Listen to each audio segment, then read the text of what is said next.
semuanya, perkenalkan, nama aku Joshua Danes Juara. Kali ini aku mau menjelaskan ke kalian tentang financial literacy.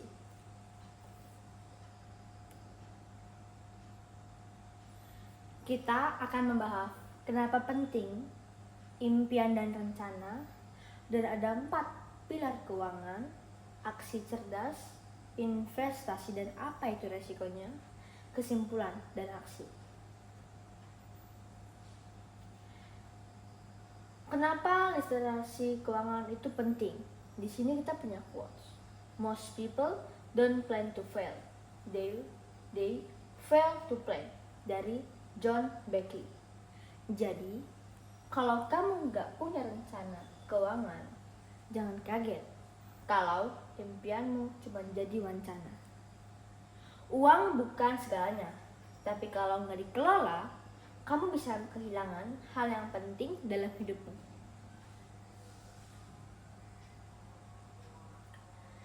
Impian itu butuh rencana. Apapun impianmu, seperti HP baru, kuliah impian, bisnis sendiri, kamu butuh strategi keuangan kamu.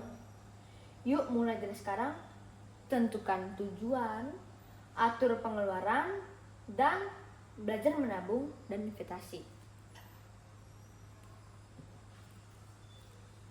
Di sini kita punya 4 pilar keuangan.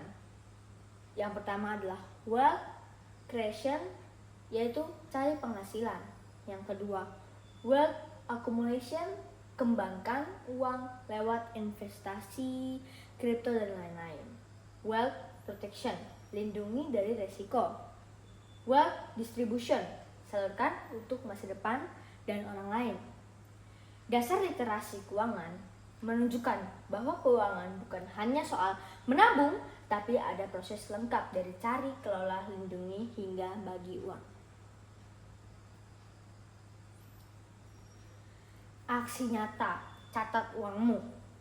Buat anggaran bulanan seperti uang masuk, uang keluar, dan apa keuntungan kamu. Sisihkan uang, ada yang pakai menabung, ada yang investasi, dan beberapa untuk jajan. Yang ketiga, tentukan tujuan. Kamu mau apa nih? Tujuannya kayak beli laptop baru, HP baru, pengen ke kuliah impian.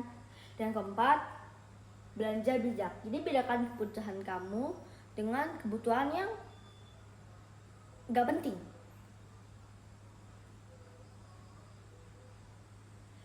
Jangan takut investasi. Investasi itu uang bekerja buat kamu. Contohnya ada saham, emas, deposito, properti, dan kripto. Mulai dari kecil, yang penting konsisten menghasilkan, bahwa menabung saja tidak cukup, tetapi kalian harus investasi. Pembahasan kita, dana darurat itu 3 kali pengeluaran. Tabungan khusus buat kondisi darurat, misalnya sakit atau kehilangan penghasilan atau pekerjaan. Asuransi kalau memungkinkan. Perlindungan keuangan kalau terjadi hal yang tidak terduga seperti kecelakaan atau sakit. Yang ketiga, jangan semua uang di satu tempat. Misalnya biar aman, kamu ada yang di GoPay, ada yang di BCA, ada yang di Dana, ada yang di OVO.